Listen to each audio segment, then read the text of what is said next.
कक्षा 12वीं का अर्धचालक वाले चैप्टर से एमसीक्यूज क्वेश्चन देखते हैं जो एग्ज़ाम में आते हैं। तो पहला क्वेश्चन है इसमें, पूर्ण तरंग दृष्टिकारी के रूप में संधि डायोड का व्यवहार करने के लिए आवश्यक होती है।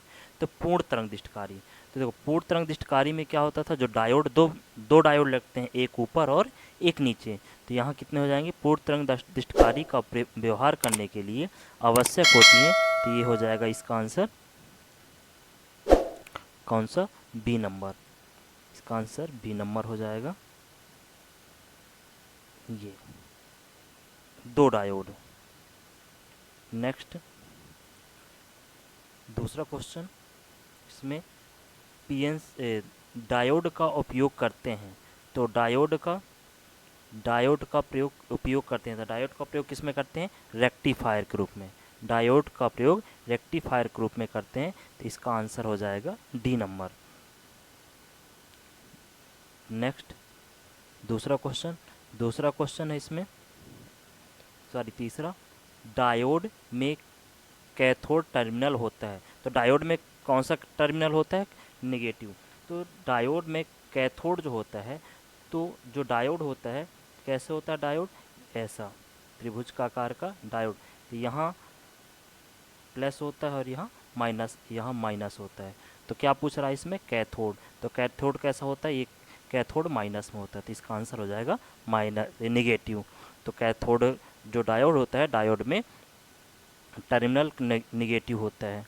नेक्स्ट क्वेश्चन क्या है, पूर्ण तरंग दृष्टिकारी में यदि निवेश आवृत्ति 50 हर्ट्ज है तो निर्गत आवृत्ति क्या होगी। तो दृष्टिकारी में, पूर्ण तरंग दृष्टिकारी में क्या होता है कि सबसे पहले क्या है, दृष्टिकारी क्या करता है, एसी करंट को डीसी में करता है। तो जो एसी करंट होता है उसको डीसी में कन्वर्ट करता है। तो एसी करंट ऐसे एक बार ऊपर एक बार नीचे एक बार ऊपर ऐसे चलती है, अल्टरनेट चलती है। जबकि जो डायोड दृष्टिकारी होता है वो क्या करता है, ऊपर पॉजिटिव से आने वाली को डीसी में और निगेटिव से यहाँ से जो जाने वाली धार होती है उसको भी इधर जाती। तो अगर यहाँ से 50 जा रही तो इधर -50, इधर से 50 में जा रही हर्ट्ज की, नीचे -50 हट जाती है, अलग जाती है। तो दोनों -50 और +50 दोनों क्या जाती है, धनात्मक होकर चलती हैं, तो जुड़ जाती हैं। तो यहाँ 50-50 मिलकर कितना हो जाएगा, 100। तो इसका आंसर क्या हो जाएगा, सी। तो पूर्ण तरंग दृष्टिकारी में यदि निवेशित आवृत्ति 50 हर्ट्ज है तो निर्गत आवृत्ति कितनी होगी, सी, उसकी दुगनी। निर्गत आवृत्ति दुगनी, 50 की दुगनी हो जाएगी 100। नेक्स्ट क्वेश्चन, अगला क्वेश्चन है, अवक्षय क्षेत्र में होते हैं। तो अवक्षय क्षेत्र में होते हैं, अवक्षय क्षेत्र में क्या होते हैं, तो अवक्षय क्षेत्र में देखो जो हम पढ़े हैं, पीएन संधि डायोड, पी प्रकार या पीएन संधि डायोड। तो पीएन संधि और डायोड क्या होते हैं, पी प्रकार और अर्ध प्रकार, एन प्रकार के चालक से मिलकर बने होते हैं। तो कैसे बनते हैं, जैसे एक ये पढ़े हैं, इधर यहाँ क्या होता है, यहाँ होल होते हैं और इधर इलेक्ट्रॉन होते हैं, और इधर होल और इलेक्ट्रॉन दोनों होते हैं। तो होल और इलेक्ट्रॉन दोनों मिलकर क्या कर देते हैं, एक दूसरे को निरस्त कर देते हैं। इसलिए इसका क्या हो जाएगा आंसर, इसका आंसर हो जाएगा कि इलेक्ट्रॉन एवं विवर होल दोनों नहीं होते हैं, इसमें क्या होते हैं, एक दूसरे को नष्ट कर देते हैं। इसलिए इसका आंसर, अवक्षय क्षेत्र में क्या होते हैं, इलेक्ट्रॉन एवं विवर दोनों नहीं होते। तो इसका आंसर डी हो जाएगा। नेक्स्ट क्वेश्चन क्या है, पी प्रकार एवं एन प्रकार का अर्धचालक। तो पी प्रकार और एन प्रकार के अर्धचालक में क्या होता है, ये क्या होते हैं, इसका आंसर हो जाएगा डी। ये क्या हो जाते हैं, विद्युत उदासीन होते हैं। तो कैसे होते हैं कि ये जो पी प्रकार के एन प्रकार के अर्धचालक होते हैं, इनमें क्या होता है, जितने होल होते हैं उतने क्या होते हैं, इलेक्ट्रॉन होते हैं, और ये एक दूसरे के बराबर होते हैं। ऐसा विद्युत रूप में क्या हो जाते हैं, उदासीन होते हैं। तो इसका आंसर डी हो जाएगा। नेक्स्ट क्वेश्चन, 7वां नंबर क्वेश्चन इसमें क्या है कि यदि किसी अर्धचालक में छिद्रों एवं इलेक्ट्रॉनों की संख्या क्रमशः Np तथा Ne हो तो देखो किसी अर्धचालक में, तो अर्धचालक में इलेक्ट्रॉनों की संख्या मतलब होलों की संख्या और इलेक्ट्रॉनों की संख्या, विवर की संख्या और इलेक्ट्रॉनों की संख्या क्या होती है, बराबर होती है। तो इसका आंसर क्या हो जाएगा, इसका आंसर हो जाएगा बी नंबर। इसका आंसर बी नंबर हो जाएगा। मतलब इलेक्ट्रॉनों की संख्या और मतलब होलों की संख्या, छिद्रों की संख्या दोनों क्या होती है, बराबर। एन पी बराबर एन ई। नेक्स्ट क्वेश्चन, आठवां। आठवां क्वेश्चन क्या है, कौन सा पीएन जंक्शन अग्र अभिनति फॉरवर्ड बाइस बायस, मतलब अग्र अभिनति, जिस अभी जो हम पढ़े थे फिजिक्स में, अग्र बायस या पश्च बायस। तो अग्र बायस में क्या होता है, अग्र बायस में वोल्टेज का मान क्या होता है, घटता है, वोल्टता घटती है। अग्र बायस में वोल्टता घटती है, जबकि पश्च बायस में बढ़ती है। तो इसमें क्या बोला, अग्र बायस में। तो यहाँ क्या है, इधर 10 वोल्ट से 20 वोल्ट, तो 10 वोल्ट से 20 वोल्ट, यहाँ वोल्टता क्या हो रही, बढ़ रही है। तो ये नहीं होगा। -20 से -10 से -5 है, तो -10 से -5 है तो माइनस में, लेकिन -5 जो है क्या 10 से बड़ा है, तो यहाँ भी वोल्टता क्या हो रही, बढ़ रही है। यहाँ 0 वोल्ट से -2, तो यहाँ धन 0 से -2, तो यहाँ क्या हो रहा है, घट रहा है। तो इसका आंसर क्या हो जाएगा, इसका आंसर हो जाएगा सी नंबर। तो सी नंबर जो है क्या है, ये जंक्शन जो है क्या करता है, अग्र अभिनति को प्रदर्शित करता है। नेक्स्ट क्वेश्चन, 9वां नंबर। 9वां नंबर क्वेश्चन क्या है, परम शून्य पर शुद्ध अर्धचालक की प्रतिरोधकता क्या है। तो क्या बोला है, परम शून्य पर शुद्ध अर्धचालक की प्रतिरोधकता। तो यहाँ प्रतिरोधकता बोल रहा है, तो प्रतिरोधकता क्या होती है, अगर चालकता तो प्रतिरोधकता क्या होती है, शून्य होती है। प्रतिरोधकता यहाँ क्या होगा, इस सॉरी अनंत होती है, प्रतिरोधकता अनंत। अगर चालक बोलता, अर्धचालक की चालकता, तो शून्य होती, शून्य लिखते हैं, लेकिन यहाँ प्रतिरोधकता बोल रहा है, तो यहाँ हो जाएगा अनंत होती है। नेक्स्ट है क्वेश्चन, फास्फोरस को सिलिकॉन में मिलाने पर किस प्रकार का अर्धचालक बनता है। फास्फोरस में सिलिकॉन में मिलाएंगे, तो ध्यान देखिए, फास्फोरस में कितने होते हैं, फास्फोरस की जो वैलेंसी होती है, नहीं पढ़ना ऐसा सब्जेक्ट बायो केमिस्ट्री। तो फास्फोरस के 72 को उसमें कितने इलेक्ट्रॉन होते हैं, 5, और तो 5 इलेक्ट्रॉन होते हैं। सिलिकॉन में कितने होते हैं, 4। तो 4 संयोजकता में 5 संयोजी मिलाते हैं, तो इलेक्ट्रॉनों क्या होगी, जब सिलिकॉन में क्या होता है, सिलिकॉन में के बातम कोष में कितने इलेक्ट्रॉन होते हैं, 4 इलेक्ट्रॉन होते हैं। जबकि फास्फोरस में बातम कोष में कितने इलेक्ट्रॉन होते हैं, 5 इलेक्ट्रॉन होते हैं। तो यहाँ 4 इलेक्ट्रॉन की जगह क्या लिखेंगे, जब 5 इलेक्ट्रॉन होंगे तो 4 इलेक्ट्रॉन साझा कर लें, 1 इलेक्ट्रॉन बचेगा, मतलब इलेक्ट्रॉनों की संख्या ज़्यादा होगी। और इलेक्ट्रॉनों की संख्या किस में ज़्यादा होती है, एन प्रकार के अर्धचालक में। अर्थात इसका आंसर कितना क्या हो जाएगा, बी नंबर। इसका आंसर हो जाएगा बी, एन प्रकार के अर्धचालक। Next question,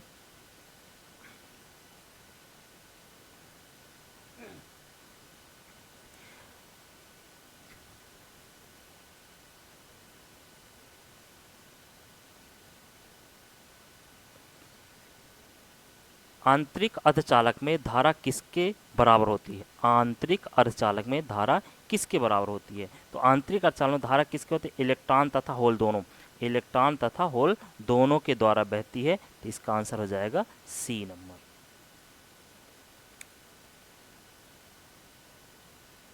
next question, next question क्या है, 12 नंबर, निम्नलिखित में से कौन सा गतिहीन है। तो निम्नलिखित में से कौन सा गतिहीन है। तो जो इलेक्ट्रॉन गति करते हैं, छिद्र होल भी गति करते हैं, तो क्या हो जाए, आयन, आयन गति नहीं करते। तो इसका आंसर क्या हो जाएगा, इसका आंसर हो जाएगा आयन। ये सी नंबर। नेक्स्ट क्वेश्चन,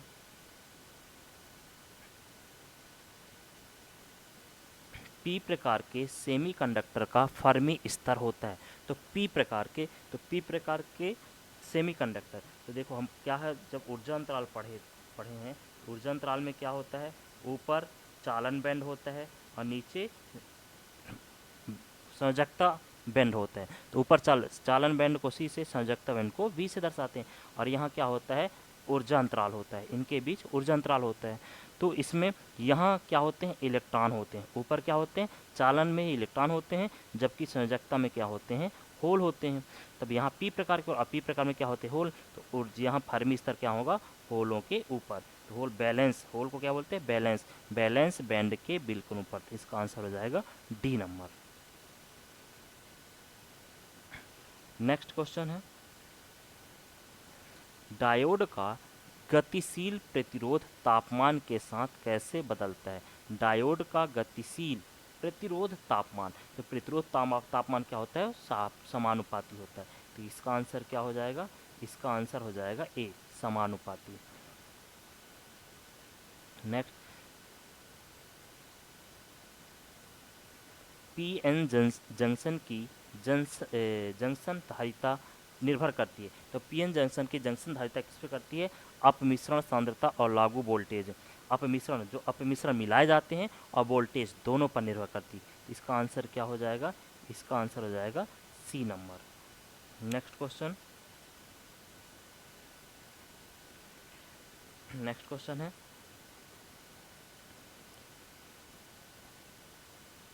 एक पीएन जंक्शन में विसरण विभव।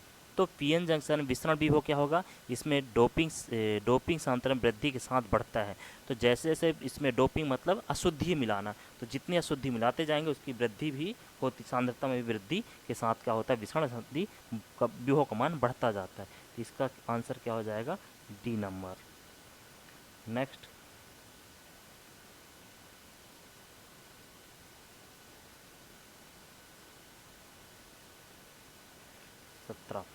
17 क्वेश्चन क्या है? आदर्श डायोड को निम्नलिखित में से किसके द्वारा इंगित किया जाता है? आदर्श, अगर आदर्श जेनर डायोड, आदर्श जेनर डायोड बोलता तो इसका अनंत भंजन होता है, लेकिन केवल आदर्श डायोड बोल रहा है, तो आदर्श डायोड के लिए आंसर हो जाएगा शून्य औसत और एसी, डी नंबर का। 18, तो 18 नंबर क्वेश्चन क्या है? बाह्य अर्धचालकों में जो शुद्धता जोड़ी जाती है वह किस क्रम में होती है? तो बाह्य अर्धचालक या अपद्रव्य अर्धचालक, जिन्हें बाह्य अर्धचालक या अपद्रव्य अर्धचालक जो किसी दूसरे अर्धचालक को मिलाकर बनाए जाते हैं, उन्हें बाह्य या अपद्रव्य अर्धचालक कहते हैं। तो अपद्रव्य अर्धचालक में किस क्रम की होती है? तो इसमें क्या हो जाएगा? इसका आंसर हो जाएगा सी, 10 लाख में, 10 लाख में एक। इसका आंसर सी हो जाएगा, 10 लाख में एक।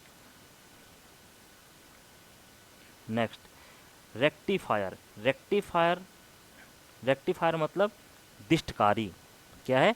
दिष्टकारी, जो पढ़े ना, दिष्टकारी के रूप में, डायोड का दिष्टकारी के रूप में प्रयोग किया जाता है। तो दिष्टकारी को इंग्लिश में रेक्टिफायर कहते हैं। तो रेक्टिफायर का उपयोग किस लिए किया जाता है? तो रेक्टिफायर का उपयोग किस में किया जाता है? एसी करंट को डीसी करंट में बदलने के लिए। इसके पहले पढ़े थे कि जो दिष्टकारी होता है एसी करंट को क्या करता है? डीसी करंट में बदलता है। ठीक है, तो इसका आंसर क्या हो जाएगा? एसी के डीसी में बदलना, बी नंबर, आंसर बी होगा इसका। नेक्स्ट क्वेश्चन, हाफ वेव मतलब अर्ध तरंग रेक्टिफायर, हाफ वेव रेक्टिफायर में किस ट्रांसफार्मर का उपयोग किया जाता है?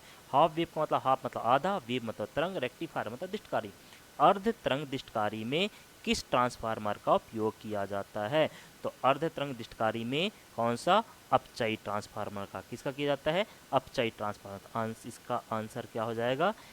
सी, अपचयी ट्रांसफार्मर का उपयोग किया जाता है, क्योंकि ये स्टेप डाउन होता है, इसको वोल्टेज को क्या करता है? कम करता है, इसलिए इसको क्या बोलेंगे? अपचयी ट्रांसफार्मर। कौन? हाफ वेव दिष्टकारी या half wave rectifier. Next question, rectifier मुख्य रूप से कितने प्रकार के होते हैं? रेक्टिफायर मुख्य रूप से कितने प्रकार के होते हैं? रेक्टिफायर मतलब दिष्टकारी, तो ये कितने प्रकार से होते हैं? तो इसको हमने पढ़ा है, अभी बताए थे 2 प्रकार से होते हैं। तो इसका आंसर हो जाएगा सी नंबर। नेक्स्ट है, डायोड का मुख्य काम क्या है? तो डायोड का मुख्य काम है एसी करंट को डीसी में परिवर्तित करना। तो इसका आंसर हो जाएगा कौन सा? एसी को डीसी, बी नंबर। नेक्स्ट है, निम्न में से डायोड नहीं है। इनमें से कौन सा डायोड नहीं है? टनल डायोड होता है, फोटो डायोड होता है, वीडियो डायोड नहीं होता। इसमें इसका आंसर क्या हो जाएगा? Video diode. देखो, साटकी डायोड होता है, टनल डायोड होता है, फोटो डायोड होता है, और से जेनर डायोड होता है, एलईडी डायोड होता है। तो बहुत सारे डायोड होते हैं, जबकि वीडियो डायोड नहीं होता। तो नेक्स्ट क्वेश्चन, ये नेक्स्ट क्वेश्चन आ गया कि एलडी का पूर्ण रूप, एलडी, एल फॉर मतलब लेजर और डी फॉर डायोड, तो लेजर डायोड क्या है, सी नंबर। तो इसका आंसर हो जाएगा सी नंबर, लेजर डायोड। तो एक laser diode, Schottky diode, tunnel diode, ये बहुत सारे डायोड के प्रकार होते हैं। तो ये इसका एलडी का फुल फॉर्म होता है लेजर डायोड। नेक्स्ट क्वेश्चन,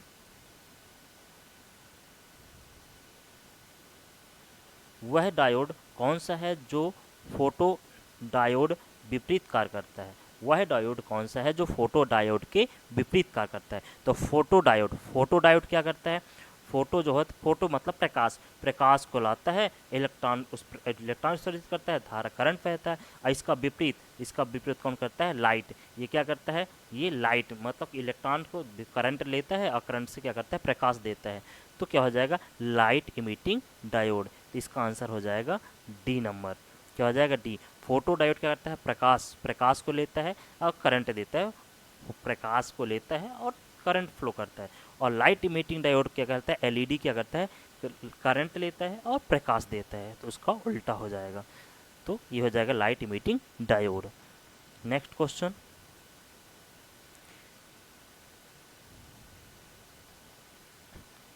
है लाइट को इलेक्ट्रिकल करंट में बदलने के लिए किस डायोड का उपयोग किया जाता है। अब यहाँ उसका उल्टा, लाइट को इलेक्ट्रिकल करंट में मतलब लाइट जो होती है, प्रकाश होता है, उसको इलेक्ट्रिकल में बदलना होता है। तो क्या हो जाएगा, इसका आंसर हो जाएगा पहला number, photo diode.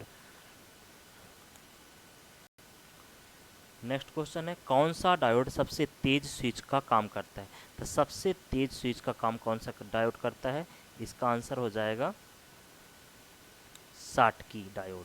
Schottky diode क्या करता है, सबसे तेज स्विच का काम करता है। नेक्स्ट क्वेश्चन, किसी सर्किट में अचानक से आने वाले वोल्टेज पल्सेस से बचने के लिए किस डायोड का उपयोग किया जाता है। तो किस डायोड का उपयोग किया जाता है, जेनर डायोड का। जी यहाँ क्या है, जेनर है, तो जेनर डायोड का प्रयोग किया जाता है।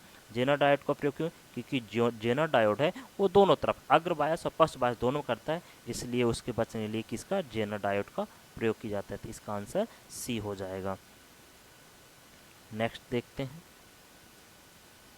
एलईडी का आविष्कार कब हुआ है। तो एलईडी का आविष्कार क्यों हुआ, तो इसका आंसर, एलईडी का आविष्कार 1968 में हुआ था। तो इसका आंसर क्या हो जाएगा, इसका आंसर हो जाएगा 1968, ए number.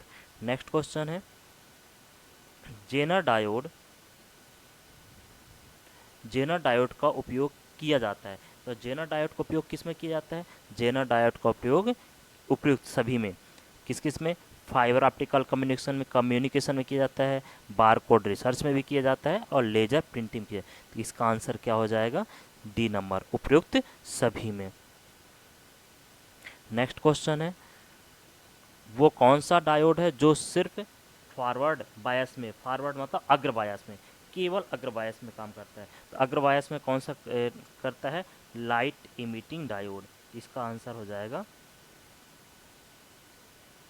Light emitting diode, B number, इसका आंसर बी हो जाएगा। नेक्स्ट क्वेश्चन है,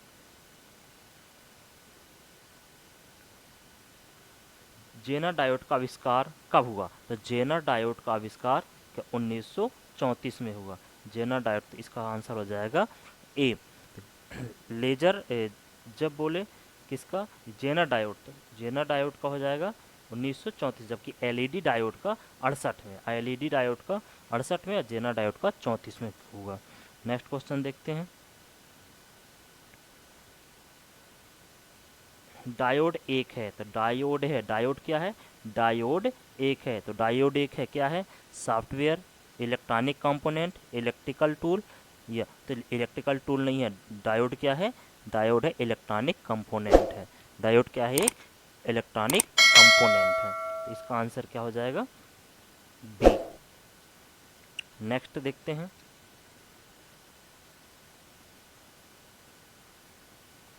34 नंबर क्वेश्चन,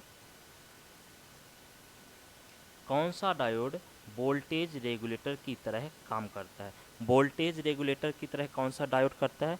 तो वोल्टेज के लिए कौन सा करता है? इसका आंसर हो जाएगा लाइट एमिटिंग डायोड।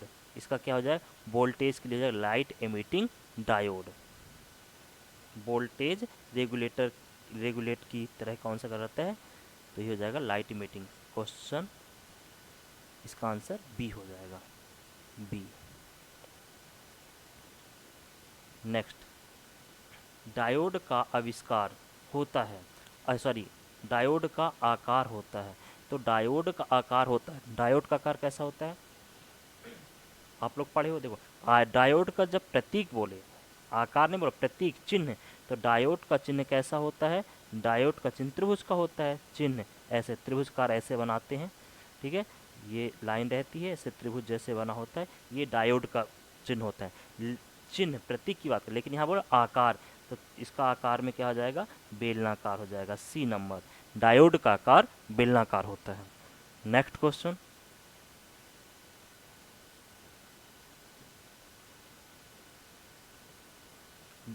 डायोड जितना छोटा होता है उसका काम उतना होता है। तो डायोड जितना छोटा होगा उसका काम उतना ही बड़ा होता है। तो इसका आंसर हो जाएगा B number. Next 37, diode, diode में कितने इलेक्ट्रॉन होते हैं? Sorry, electrode. डायोड में कितने इलेक्ट्रोड होते हैं? तो दो इलेक्ट्रोड होते हैं। डायोड में कितने इलेक्ट्रोड होते हैं? दो। तो इसका आंसर हो जाएगा सी नंबर। नेक्स्ट क्वेश्चन है अर्धचालक।